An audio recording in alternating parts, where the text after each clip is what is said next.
Hello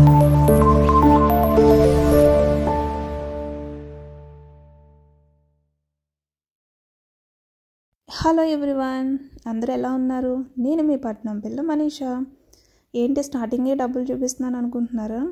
నిన్న Friday కదండి, central మార్కెట్కి అయితే వచ్చాము. ఇక్కడ గమ్ముని కార్డ్స్ తీసుకోరని చేంజ్ లేదని ఇక్కడ డ్రా చేశారన్నమాట. ఇదంతా అయితే హోల్సేల్ మార్కెట్ అండి. ఇక్కడ అన్ని కూరగాయలు, ఇలా చేపలు, మీట్ మొత్తం అన్నీ ఉంటాయి అన్నమాట. అన్నీ హోల్సేల్కి ఉంటాయి. ఇక్కడ కార్ ఒకటి చూసారు కదా, ఇందాక లోడ్ చేస్తున్నారు. అవేంటంటే ఇలా చిన్న చిన్న షాపుల వాళ్ళు ఉంటారు కదా, వాళ్ళు తీసుకుని అమ్ముకుంటారన్నమాట ఇలా పట్టుకెళ్ళి. ఇదంతా చూస్తుంటే మీకు ఎలా అనిపించిందండి? నాకైతే మన ఊళ్ళో ఉంటుంది కదా రైతు బజారు, నాకైతే నిజంగా అలాగే అనిపించింది. నాకే కాదు, మా అబ్బాయి కూడా అలాగే అంటున్నారు.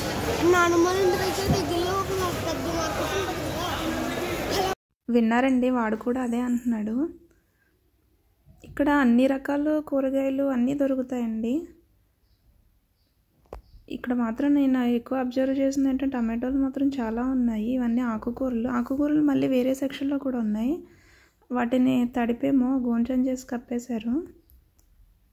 డ్రమ్ స్టిక్స్ చాలా ఫ్రెష్గా అయితే ఉన్నాయి. ఆల్మోస్ట్ అన్ని కూరగాయలు దొరుకుతాయండి. కరివేపాకు.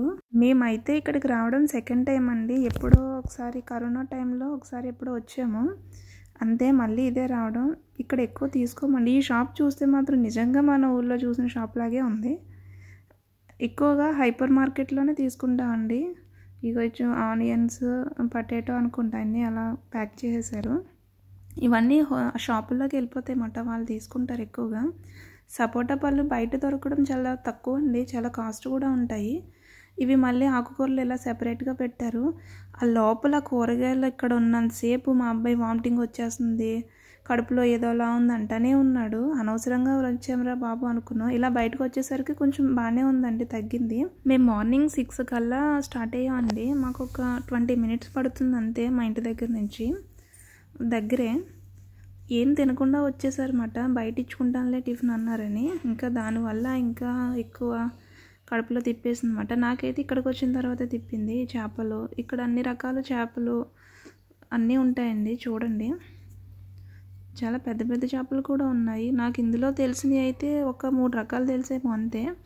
ఇంక ఇవన్నీ ఏంటో తెలీదు. ఇక్కడ ఒక పక్క నీళ్ళు కింద ఉన్నాయి, ఎక్కడ జారిపోతారా అని ఒక పక్క భయం. ఇవన్నీ చేపలే, ఇవన్నీ చిన్న చిన్న చేపలు. ఇలా పెద్ద పెద్ద పళ్ళాల్లో వేసేసి అన్ని రకాల చేపలను ఇలా పెట్టారండి. అవేంటో కలర్ ఫిష్లు కూడా ఉన్నాయి. అవి కూడా తింటారా? అవి అయితే అక్వేరియంలో చూసాను నేను. అలాంటివి ఉంటాయి కదా, ఇగో సందువాలు మనకి ఎక్కువ ఉంటాయి కదా, మా డాడీ ఎక్కువ తీసుకొస్తారు ఇలాంటివి. ఇవన్నీ చేపలేనండి. మనకు కావాలంటే వాళ్ళే కట్ చేసి ఇచ్చేస్తారన్నమాట మనం తీసుకుంటే. ఇక్కడ సొర చేపలు కూడా ఉన్నాయండి. నేనైతే మాల్లో కొనుక్కుంటాం కదా, అక్కడ ఎక్కడ చూడలేదు, ఇక్కడే చూస్తున్నాను నేను. చాలా ఉన్నాయి ఇక్కడ. ఇప్పుడే చూడడం అండి ఫస్ట్ టైం ఇక్కడికి వచ్చిన తర్వాత. పెద్ద పెద్ద చేపలు ఉన్నాయి. అక్కడ క్లీన్ చేస్తున్నారు చూసారా ఆయన. ఒక ఆయన ఎవరో ఇలా పెద్ద ఏదో గొడ్డలు ఉంటుంది చూసారా, అలా ఉంది, కొడుతున్నారు. ఇక్కడ కనిపిస్తూ చూడండి ఎక్కడ. అక్కడ నుంచి అదంతా ఫుల్గా వీడియో తీద్దాం అనుకున్నాను, కానీ అందరూ ఇలా వెళ్ళేవాళ్ళు వచ్చేవాళ్ళు, వాళ్ళకి అడ్డంగా నుంచి తీయడం ఎందుకని అలా మెల్లిగా తీస్తూ వెళ్ళాను. సో అక్కడ నీటిలో ఎక్కడ పడిపోతామని చాలా ఇబ్బంది అయితే పడ్డానండి అక్కడ. ఫైనల్లీ ఎలా అయితే మొత్తం తీసేసాను సెంట్రల్ మార్కెట్. లాస్ట్ వీక్ చెప్పాను మీకు చూపిస్తానని, ఈ వీక్ అయితే చూపించేశాను. ఎవరికైనా ఈ వీడియో నచ్చితే ప్లీజ్ లైక్ చేయండి, షేర్ చేయండి, కామెంట్ చేయండి. ఇగో ఈయనేనండి ఎలా కొడుతున్నారో అది చూసారా, అది ఎలా ఉందో, సేమ్ గొడ్డల్లా ఉంది. ఎంత పెద్ద చేప ఉందో ఇది కూడా చూపించడానికి. ఇందులో అంత వింతేముంది అని అనుకోవద్దండి. బహ్రెయిన్లో సెంట్రల్ మార్కెట్ ఇలా ఉంటుంది అని తెలియని వాళ్ళ కోసమే తీశాను.